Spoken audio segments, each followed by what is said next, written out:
जय माता दी, जय मां कामाख्या, देव राधा ट्रस्ट, सत्यवाणी चैनल। हम हनुमते रुद्रात्मका हुम फट। ओम ह्रीम हनुमते रामदूताय नमः। ओम मनोजो मारुत तुल्य वेगम जितेन्द्रियम बुद्धिमतां वरिष्ठम वातात्मजं वानरुत्मुख्यम श्री रामदूतम शरणं प्रपद्ये। बहुत से मनुष्य हनुमान चालीसा का पाठ करते हैं। श्री गुरु चरण सरोज रज निज मन मुकुर सुधारि, बरनउँ रघुवर बिमल जसु जोदायक फल चार।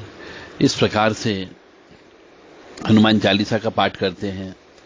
कुछ व्यक्ति कम से कम 21 बार पाठ करता है, कोई 11 बार पाठ करता है, कोई 5 बार पाठ करता है, कोई हनुमान चालीसा के सामने बैठ करके पाठ करता है, परंतु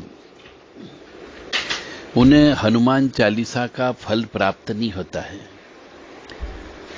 तो हनुमान चालीसा का फल प्राप्त क्यों नहीं होता, उसके पीछे के रहस्य ये है कि हनुमान जी को उनकी शक्तियां याद दिलाना होती है। तो हनुमान चालीसा करने से या हनुमान जी का कोई भी पूजन करने से पहले कम से कम 21 बार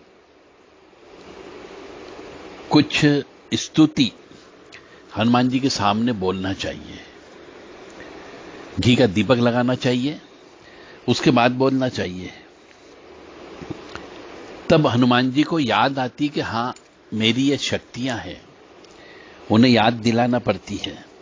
तो फिर हनुमान चालीसा का पूरा फल प्राप्त होगा। अब वो क्या चीज है जो पहले हनुमान चालीसा के पहले पढ़ना चाहिए, वो ही मेन चीज है। वो बहुत कम व्यक्ति बताते हैं।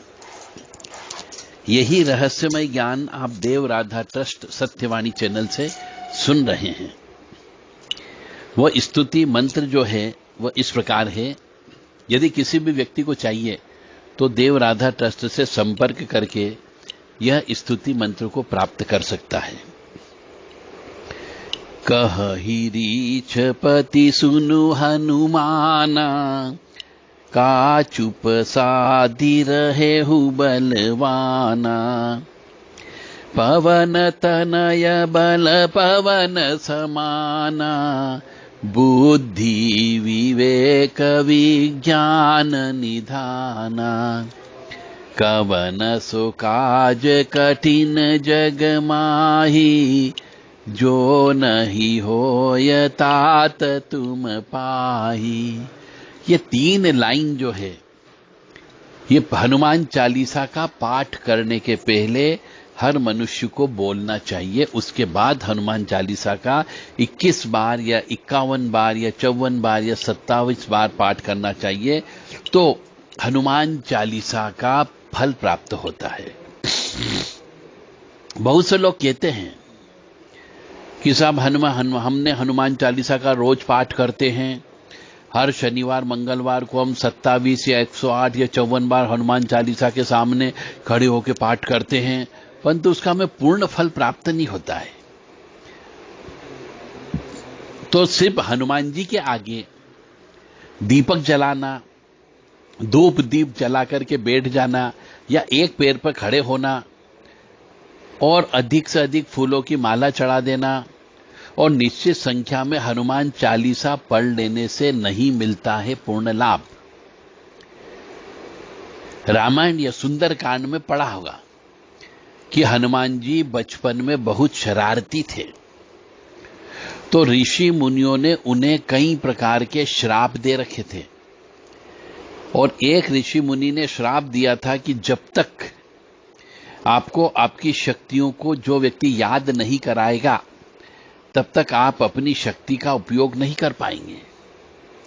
इसी वजह से जब समुद्र को लांघकर श्री राम जी की मुद्रिका मुख में लेकर मां सीता जी के पास जाना था, तब श्री जामवंत जी ने श्री हनुमान जी की वह याद दिलाया श्राप, और स्तुति कर उन्हें अपनी शक्तियां याद करवाई थी। ठीक उसी प्रकार हमें हमारे काम के लिए श्री हनुमान जी की स्तुति कर, प्रसन्न कर, उनकी शक्तियां याद करवानी चाहिए। तब तो आपकी पूजा अवश्य स्वीकार होगी।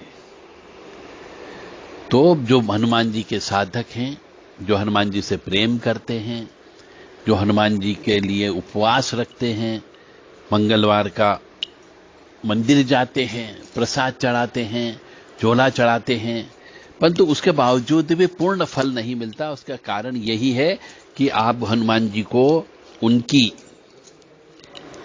सिद्धियां याद नहीं दिलाते हो। तो मैं पुनः आप सबसे विनम्र निवेदन है, जो जो हनुमान जी के विशेष भगत हैं, उन सबसे मेरा विनम्र प्रार्थना है कि यह कम से कम 11 बार 27 बार अवश्य पहले बोल लें या 21 बार बोल लें। उसके बाद में हनुमान चालीसा या सुंदरकांड का पाठ करें अपने निश्चित संकल्प के लिए। मैं एक बार और बोल देता हूं वही चीज कि कहि रीच पति सुनु हनुमाना, का चुप साथी रहेउ बलवाना। पवन तनय बल पवन समाना, बुद्धि विवेक विज्ञान निधाना। कवन सो काज कठिन जग माही, जो नहीं होय तात तुम पाही। इस प्रकार से यह 3 लाइन आपको हनुमान जी के सामने 21 बार दोहरा लें, घी का दीपक लगा लें, नारियल के प्रसाद चढ़ा दें, केले का प्रसाद चढ़ा दें, लड्डू का प्रसाद चढ़ा दें, और फिर हनुमान चालीसा का निश्चित संख्या में पाठ करें। जय माता दी, जय मां कामाख्या।